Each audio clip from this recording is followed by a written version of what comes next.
currently sitting in a barn in Michigan. It's 10 degrees out. And I'm looking at a 1960 Corvette. Here we are in a barn in Michigan. It's about 10 degrees out. And a friend of mine was kind enough to let me come and see this Corvette that we really don't know how long it's been sitting, but it's been sitting for a very long time. Look at the tires and the rust on it. It's a 1960 Corvette. 283, I believe. 2-speed power glide.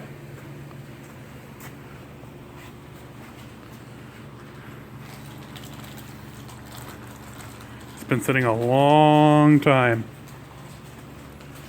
I love the patina on this thing. The checkering. Let's see.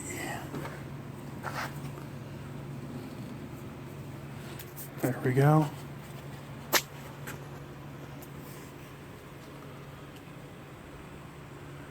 It looks pretty original to me, but I'm no expert in Corvettes.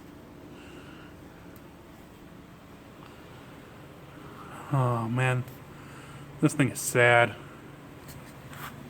Gotta be careful it doesn't latch. I learned that the hard way the first time.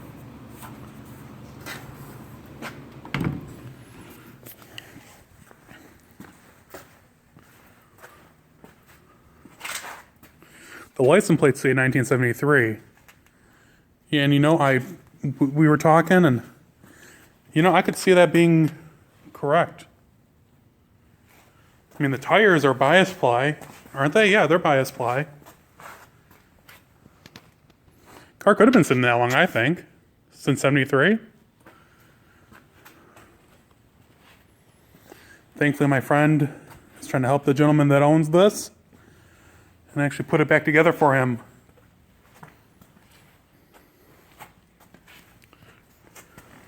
When you say a Corvette doesn't rust, oh man, are you wrong.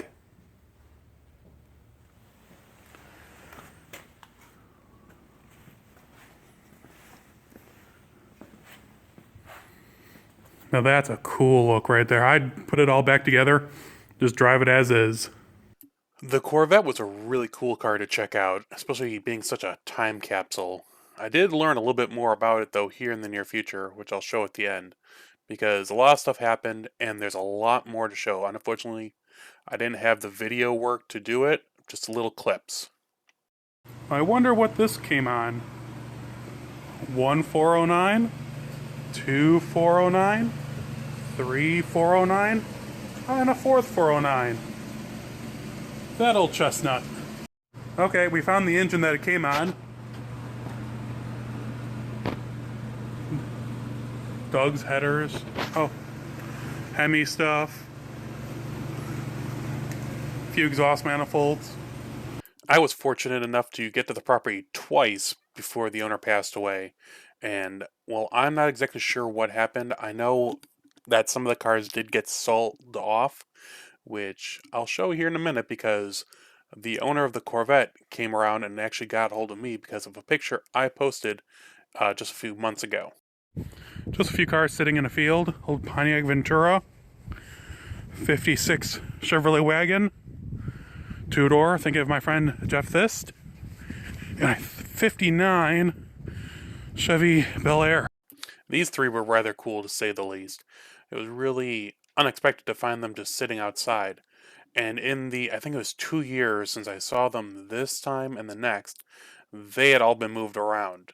I should say the Ventura basically was in the same spot, but the 56 Chevy and the 59 had moved from where they were. They moved the 56 wagon over into this one random barn, which was an old stable, that was just next to the property, all by itself. Don't know why.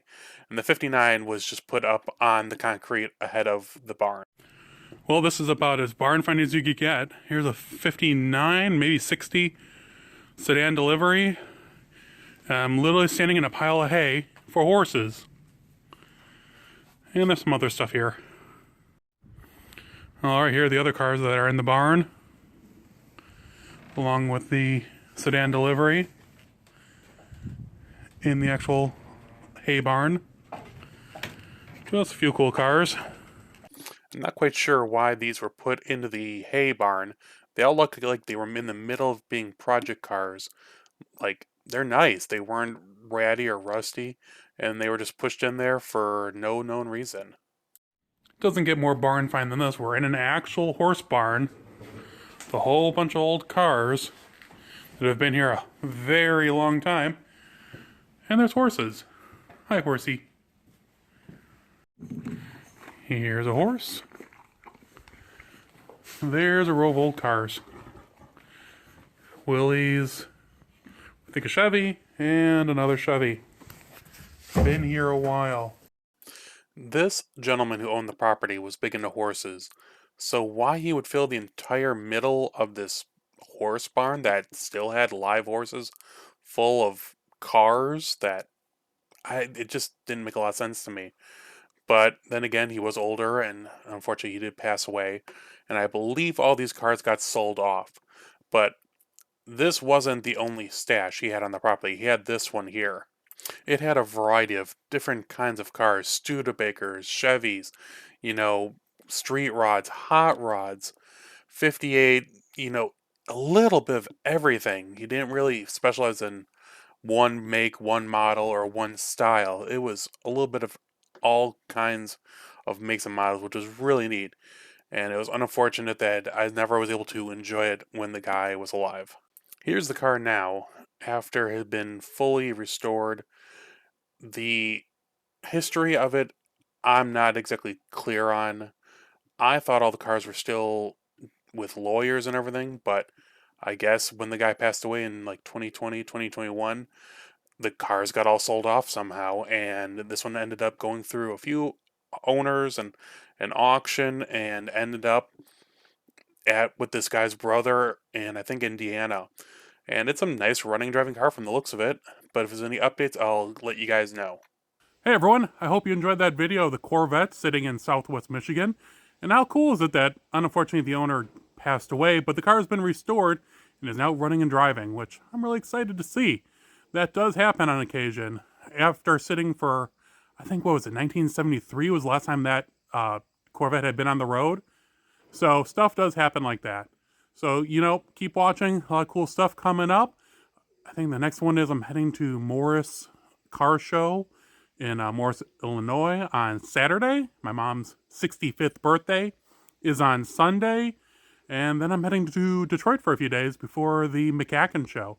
But if you have any comments or questions, you can, of course, leave them below on any of my social media. I'll see you all soon. Stay safe.